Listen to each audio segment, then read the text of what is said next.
I see her back and reflect it faithfully. तो अब जो होता है, वुमेन की बैक होती है मिरर की तरफ और वो उसकी बैक देखता है, बट स्टिल उसको भी फेथफुली रिफ्लेक्ट करता है। जैसी ही उसकी बैक है बिल्कुल एग्जैक्ट वैसी ही दिखाता है, रिफ्लेक्ट करता है।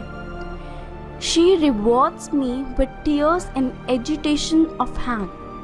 अब जो वुमन है जो अपनी रिफ्लेक्शन देख रही है मिरर में, वो अपनी रिफ्लेक्शन देखकर बिल्कुल भी खुश नहीं होती।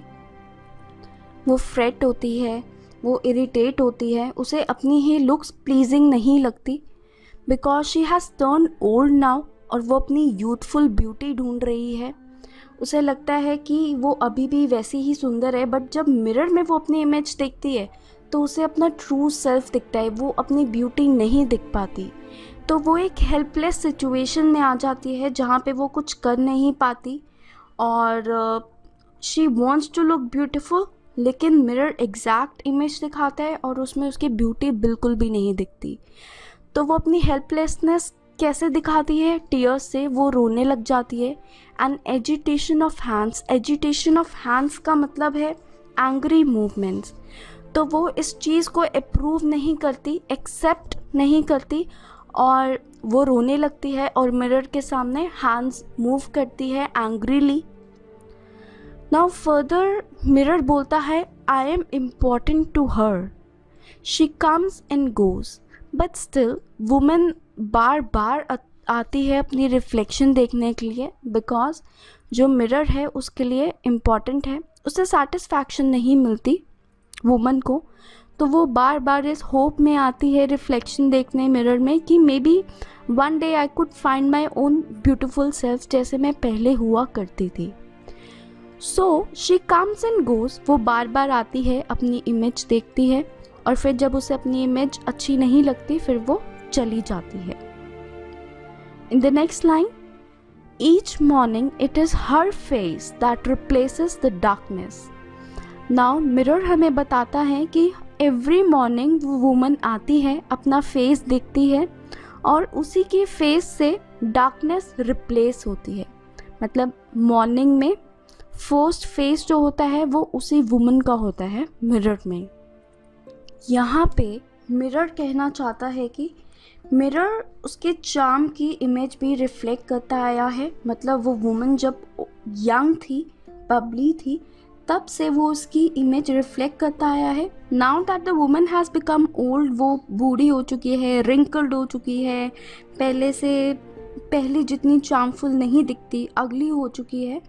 अब जब वो अपनी इमेज देखती है मिरर में, वो एक अनएंडिंग होप में देखती है, वो इस उम्मीद में देखती है मे बी वन डे वो अपनी वो ही अट्रैक्टिवनेस ढूंढ पाएगी इसी मिरर में। बिकॉज वंस जब वो यंग हुआ करती थी तो उसे अपनी चार्मफुल इमेज दिखती थी, तो ऐसा लगता है कि जैसे वो यंग गर्ल की इमेज इस लेक लाइक मिरर में ड्राउन हो चुकी है, डूब चुकी है।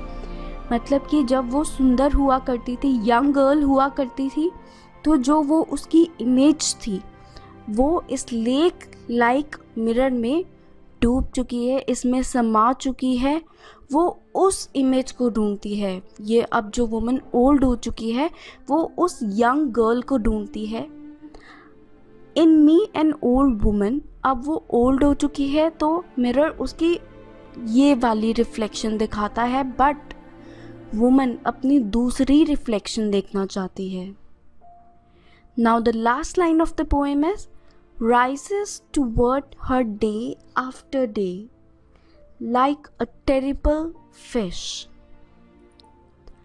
यहाँ पे एक पर्सन की लाइफ के चेंजेस को एक फिश से कंपेयर किया गया है, जो कि लेक की बिल्कुल डेप्थ में है और धीरे धीरे वो सरफेस पे आती है।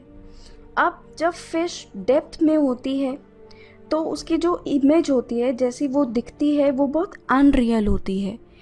मतलब उसकी प्रॉपर इमेज नहीं दिख पाती, उसकी एग्जैक्ट इमेज नहीं दिख पाती। पर धीरे धीरे जैसे वो अपवर्ड स्विम करती है, जैसे वो सरफेस पे आती है, तो उसकी इमेज क्लियर होती जाती है, हमें फ़िश क्लियर दिखने लग जाती है। So it says that rising fish is terrible, मतलब उसकी ट्रू इमेज दिखने लग जाती है और हमें वो फिश का एग्जैक्ट फेस दिखता है, एग्जैक्ट उसकी दिखती है, वो किस तरीके से हमें दिखती है। जितनी सुंदर फिश हमें डेप्थ में दिख रही होती है, उतनी सुंदर फिश हमें उस वक्त नहीं दिखती जब वो बिल्कुल सरफेस पे आ जाती है, क्योंकि वो हमें अब एग्जैक्ट दिख रही होती है। सो प्रोबेबली वुमेन भी अपनी जब इमेज देखती है मिरर में, वो अपनी ओल्ड वुमन जो उसकी प्रेजेंट स्टेट है, वो जो अब अपनी इमेज देखती है, वो बिल्कुल उस टेरिबल फिश की तरह होती है जो सरफेस पे आ जाती है। और डेप्थ में क्या है, यंग गर्ल की image, but the exact image is of the old woman. अब ये जो ओल्ड वुमन है वो अपनी फियर्स, वो बहुत फियरफुल है, वो अपनी पुरानी इमेज देखना चाहती है, वो अपनी इम्परफेक्शंस को एक्सेप्ट नहीं करती। शी नोज की एजिंग की वजह से, बूढ़े होने की वजह से उसकी जो ब्यूटी है वो लॉस्ट हो चुकी है, वो इस फियर से सफ़र कर रही है, the loss of her beauty, but still she is not able to accept the loss and she feels helpless. वो बिल्कुल, उसे ऐसा लगता है कि मैं हेल्पलेस हो चुकी हूँ, कोई इसका रास्ता नहीं है। तो अब जब वो अपनी इमेज देखती है तो उसे भी एक्सेप्ट नहीं करती। बट द पोएट इससे हमें ये मैसेज देना चाहता है कि इंसान में इतनी स्ट्रेंथ होनी चाहिए कि वो लाइफ के हर स्टेज को ग्रेसफुली एक्सेप्ट करे and one should believe what is exact. जैसे कि मिरर है, बिल्कुल ट्रूथ बोलता है, बिल्कुल ट्रू इमेज दिखाता है, ऐसे ही इंसान को हमेशा ट्रू इमेजेस पे बिलीव करना चाहिए। So this was the brief summary of the poem. If you have any questions, please feel free to put it in the comment box below. Thank you.